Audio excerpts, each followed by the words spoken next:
Le Grand Matin Sud Radio, 7h-9h, Jean-Jacques Bourdin. Il est 8h14. Maxime Liedo, bonjour. Bonjour Jean-Jacques, bonjour à Alors, tous. vous nous dites ce matin, mais nous ne vivons pas, nous n'assistons pas à une censure. C'est-à-dire... Mais non, pas tellement. D'abord, si on devait choisir une image pour résumer la période surréaliste que nous vivons depuis 72 heures, c'est celle de Michel Barnier, hier à l'Assemblée nationale. Au pied de l'hémicycle, immobile et impassible face à une troupe de députés vociférant pendant l'hommage au maire de Saint-Malo, décédé il y a 2 jours, et qu'il avait eu pratiquement le malheur de croiser durant sa vie professionnelle.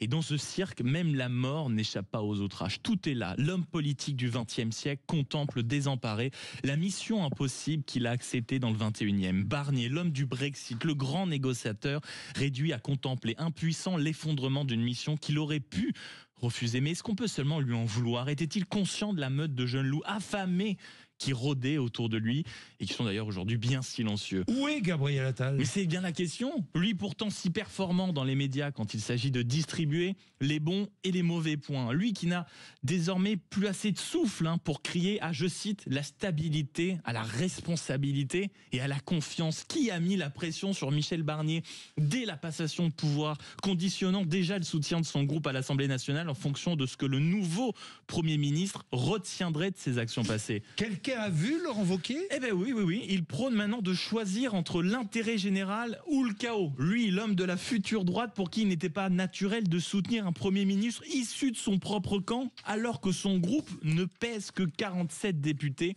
à l'Assemblée nationale. Et Olivier Faure? Mais Olivier Faure, vous où était-il? savez, ce grand prêtre du Front républicain, prêt à tout pour sauver son siège, il s'allie avec la France insoumise d'un côté et avec le RN de l'autre pour censurer le gouvernement Barnier, que la morale de gauche est confortable quand même. Et Marine Le Pen? Mais elle, rappelez-vous, dont même les détracteurs les plus acharnés ont reconnu avec un certain talent quand même sa réussite de dédiaboliser son parti. Elle, dont les soldats les plus fidèles qui s'appellent Chenu, Jacobelli, Tanguy, qui ont livré quand même un combat sanglant contre la qualification d'extrême droite, accolés à leur parti politique, vont ajouter leur voix à une motion de censure qui les dénigre. En réalité, ce n'est pas la censure du gouvernement Barnier à laquelle on risque d'assister tout à l'heure, mais c'est la censure de ce que fait la politique de moins bien depuis 20 ans. Vous voulez que je vous dise, ça n'incitera pas les Français à aller voter. Et on n'a plus envie. Franchement, quel spectacle minable. Le pire de ce qui se fait depuis 20 ans. Vous y allez franchement? Oui, mais j'insiste. Est-ce que vous voyez vraiment, vous, un sursaut, une prise de conscience dans les hommes politiques depuis qu'on assiste, soi-disant, à cette grande période de crise de la 5e? Franchement, alors que les mots ne sont pas assez catastrophistes dans la bouche des uns et des autres. Regardez comme tous, ils retournent vers ce qu'ils savent faire de mieux. La petite politique, à gauche, le même cirque qu'on murmure déjà ici et là, des appels à une candidature commune derrière Lucie Castet pour Matignon. Encore. Tous hurlent à la capitulation d'un ministre, exactement, d'un ministre face à l'affreux chantage du RN. Les mêmes qui hier refusaient de serrer la main des députés frontistes nouvellement élus viennent aujourd'hui de donner des leçons de démocratie à un Premier ministre qui parle avec, oh là là, malheur, le premier groupe de l'Assemblée nationale. Le gouvernement et leur stratège de paille qui semble à peine réaliser qu'elle est devenue une pièce incontournable, Marine Le Pen, du jeu politique. On crie à la catastrophe à venir et à l'effroi général, mais qu'ont-ils fait franchement pour la considérer? Ils ont épuisé jusqu'au bout le concept étrange du Front républicain. Ils l'ont privé de postes clés à l'Assemblée nationale et ils n'ont pas su de l'aveu même du Premier ministre. Ils n'ont pas cru à sa menace d'être en capacité de censurer. Et elle vote avec ceux qui les insultent. Et c'est ça qui est extraordinaire. En réalité, la classe politique ne peut pas réaliser l'ampleur de la crise. C'est eux qui la provoquent. Regardez un peu les archives de ces 10, 15, 20 dernières années. Les mêmes diagnostics, les mêmes problèmes et les mêmes solutions jamais appliquées. Le déficit est de 6%. La dette, 3 400 milliards. La balance du déficit commercial, déficit. 87% des Français pensent que la France est en déclin. Enfin, près de 3 millions de salariés au SMIC. Et vous le rappeliez tout à l'heure, Jean-Jacques, avec votre invité, on a eu le dernier rapport de l'Observatoire des inégalités. C'est 5 millions de personnes qui vivent sous le seuil de pauvreté. Mais donc en le réalité, seuil d'extrême pauvreté, le seuil d'extrême même. pauvreté. 1014 € par mois. C'est dingue. Et ceci, en réalité, c'est pour ça que je dis que tout ça n'est pas une censure, c'est un miroir, celui de 20 ans de cynisme, d'ambition minuscule, de conviction jetable. Ce n'est pas la chute de Barnier, c'est celle d'un système, une farce tragique où les acteurs oublient que pendant qu'ils se déchirent, ce sont les électeurs qui les regardent avec lassitude. C'est un naufrage et malheureusement, personne n'a prévenu de canot de sauvetage. Jean-François Kelly.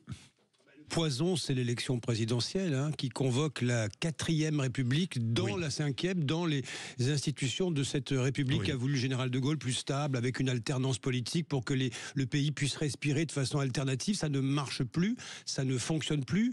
La difficulté dans cette histoire, c'est ce à quoi nous assistons. Regardez cette Assemblée nationale élue, au fond, les uns et les autres, élus grâce aux voix de la France insoumise. Et ensuite, la tentative de gouverner ce pays contre la même France insoumise, ça ne peut pas marcher. Le socle en question, vous savez, le socle commun, d'abord il était minuscule, le socle, pas assez majoritaire, et tellement fragile. De l'intérieur, Michel Barnier, contesté par, d'un côté Laurent Wauquiez, de l'autre Gabriel Attal, ça ne marche même pas dans le petit socle qui était censé porter les textes qui devaient être votés, là, le budget puis le reste.